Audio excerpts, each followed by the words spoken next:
But before we look at today's figures, let's look at the charts.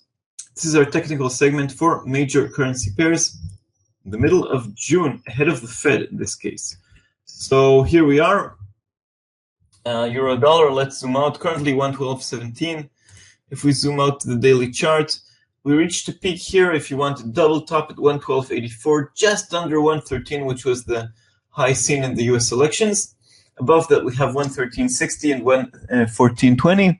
To the downside, we have 111.60 and 111 at the moment. Further support, 110.25, 109.50, and the post-French elections low of 108.20.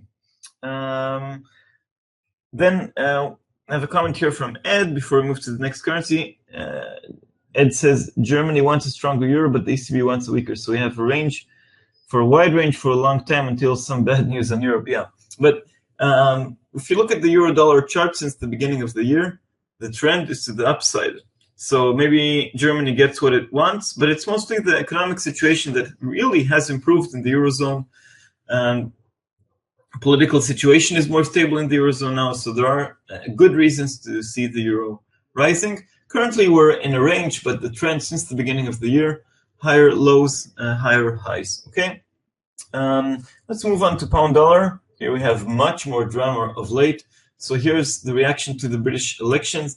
We were close to resistance over there at 129.80. Boom, we fell all the way to 126.40. I still see support at a lower level at 126.15. But since then, we have recovered quite a bit. In the past few days, hopes for a softer Brexit have pushed the pair higher. Currently 127.83, resistance 128.24, 129 and 129.80. The cycle high of 130.50 is the top level of resistance.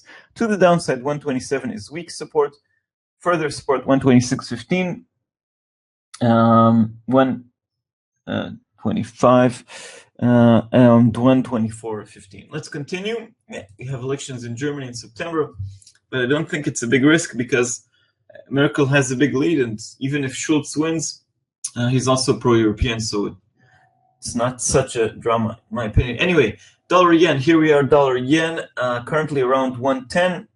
And the trend looks, well, a bit mixed. We have, well, this closing triangle. We have this wedge, higher lows, but also lower highs. Okay, so we have support there at 109.50, which was a gap line. I know we dropped below this line, but I still see it as significant. The cycle low, very strong support there at 108.10. Resistance 111.60, 112.20, and 113. All right. Dollar CAD. Look at the big fall right here. We're currently at 132.20. The fall continues. It's the fourth day in a row. The big drop came on Monday when Wilkins told us that it's time to move from very accommodative monetary policy. The situation is improving. Governor Pelosi followed through yesterday.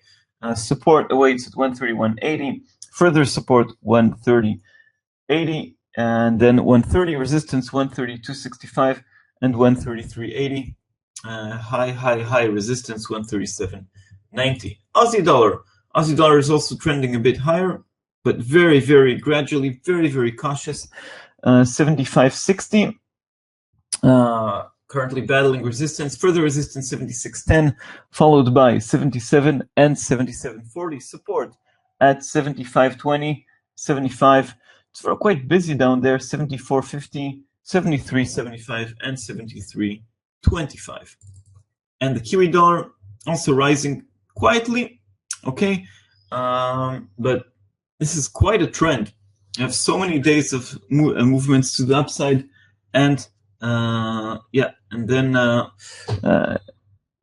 so all commodity currencies are currently on the rise. 72.50 is resistance, followed by 73.80. Support there at 71.25, 70.90, and 70.40. Okay, and we'll finish the majors with the Swiss franc. Swiss franc here, dollar Swiss, reflecting mostly the weakness of the US dollar. Currently 96.80, support 96.60. Further support at the round number of 96. Resistance 98.20. Remember, the Swiss National Bank intervenes in markets. Okay. So we